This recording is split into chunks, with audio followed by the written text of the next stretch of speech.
All right, let's dive right into this explainer. We're looking at something pretty fascinating today. How 7 massive celebrities handled the incredible tension between Hollywood's secular pressures and their own deeply personal search for spiritual fulfillment. You know, for these high-profile figures, faith definitely wasn't the safe choice. We're talking about careers, long-time friendships, and literally millions of dollars hanging in the balance when they decided to confront their core beliefs. Think about it.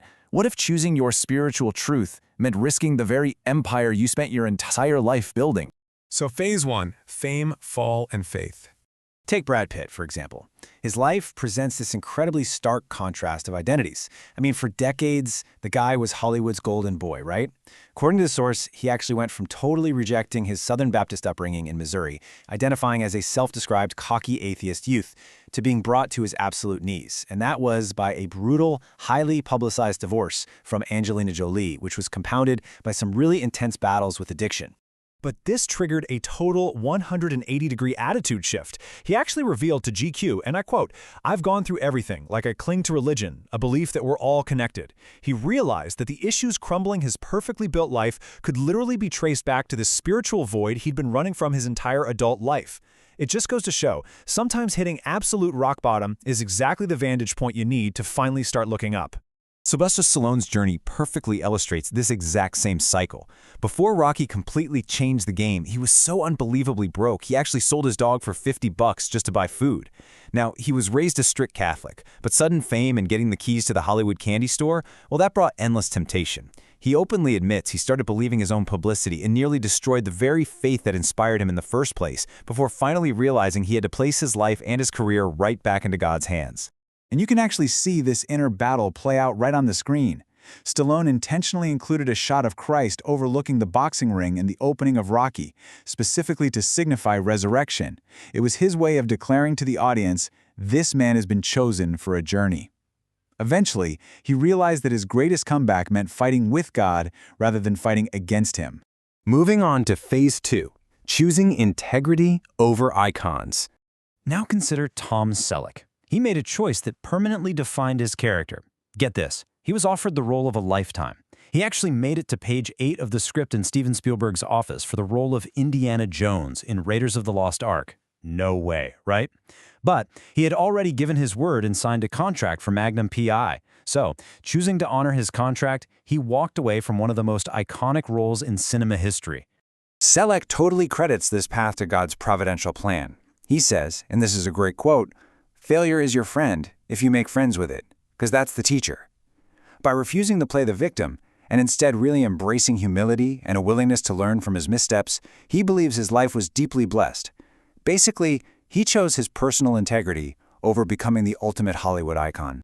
Then we have Tommy Lee Jones, who really proves that faith can stand the intense test of industry pressure over time.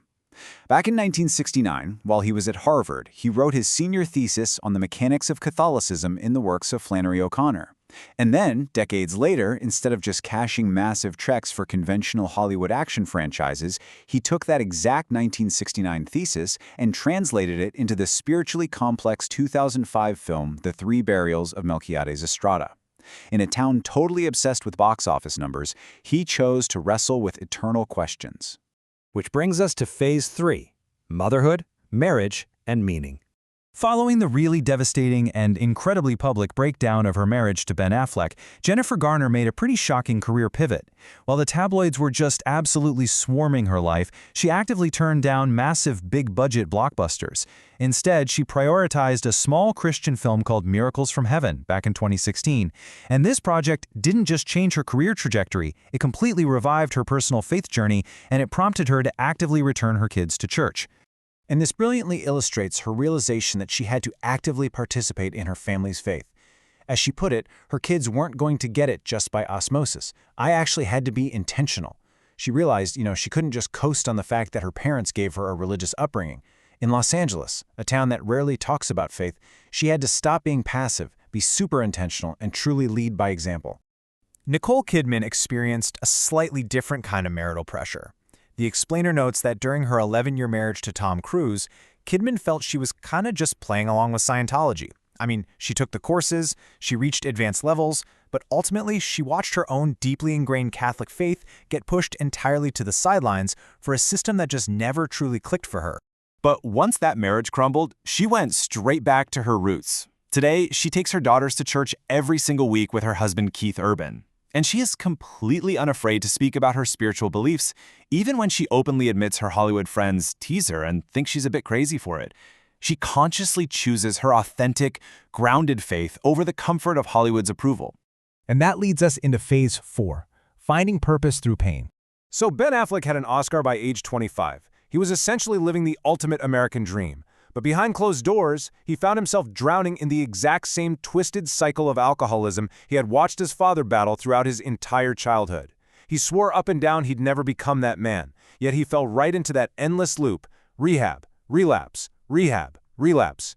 It was actually only when his daughter saw him at his absolute worst that he finally hit his breaking point. He realized a really hard truth, stating, "The cure for addiction is suffering." He found that his profound suffering was actually the painful gateway to understanding God's forgiveness. He hit that bottom before he lost his relationship with his kids, and he found incredible meaning in the idea that divine grace and forgiveness are out there for everyone, no matter how broken they might feel. And the source highlights how this dark chapter ultimately led to a truly beautiful resolution, a family united by faith and forgiveness.